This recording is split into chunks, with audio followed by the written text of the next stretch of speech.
దేవుని వందనాలు. ఇప్పుడు వచ్చినందుకు వందనాలండి. ఆ సాక్షి డిసెంబర్ నెలలో మేము చూడటం పెట్టుకున్నాం. అప్పుడు దైవజనులని ఇంట్లో అంతా వెలుగు వస్తుందని చెప్పారు. అలాగే వెలుగు ఇంట్లో అన్ని పెయింట్లన్నీ వేసాం, వెలుగు వచ్చింది. తర్వాత ఈయనకి రక్షణ లేదు. రక్షణ గురించి నేను ప్రార్థన చేసుకునేదాన్ని, దైవజనులు కూడా ప్రార్థన చేసేవారు.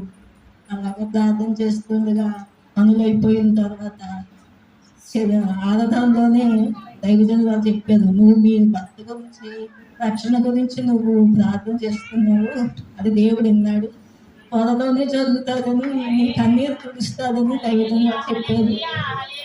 అలాగే ఆయన తనకి నేను రక్షణ తీసుకుంటాను పాస్టర్ గారు చెప్పన్నారు. అలాగే మార్చి 2 రక్షణ తీసుకున్నారు. అయితే రక్షణ తీసుకున్న కొన్నాళ్ళకి చాలా పెద్ద యాక్సిడెంట్ జరిగింది. ఆ యాక్సిడెంట్లో ప్యాంటు షర్టు అన్నీ చిరిగిపోయినాయి, కానీ మనిషికి ఏమి కాలేదు. బండి కూడా పోయింది.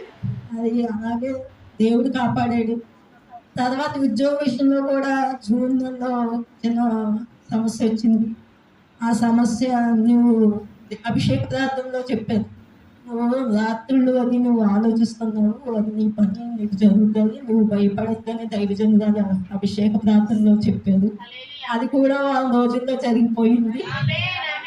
అయితే అలాగా నేను సెప్టెంబర్ నెలలో అభిషేక ప్రార్థనకు వచ్చినప్పుడు 4 రోజులు ఇక్కడే 2 రోజులు ఉండిపోయాను. 4వ రోజు శనివారం నన్ను ఈయన తీసుకెళ్ళడానికి వచ్చారు. వచ్చేటప్పుడు మేము వెళ్ళిపోయాం. పాపం దైవజనులు చెప్పారు, మీరు ఉండుకోండి, నైట్ రేపు ఆరాధన చూసుకుని వెలుగురుగానే అన్నారు. అయినా కానీ మేము ఎందుకంటే వెళ్ళిపోయాం. దేవుడు అప్పుడు మేమిద్దరం కూడా పడిపోయాం. పడిపోతే ఆయనకి ఏ దెబ్బ తగలేదు, నాకు చిన్న దెబ్బ తగిలింది. అయినా దేవుడు లేవనెత్తాడు, స్వస్థత చేశాడు, స్వస్థ ఇచ్చాడు. కూటం పెట్టుకోవడానికి మాకు అవకాశం ఇచ్చాడు దేవుడు. మీకు అందరికీ వందనాలు.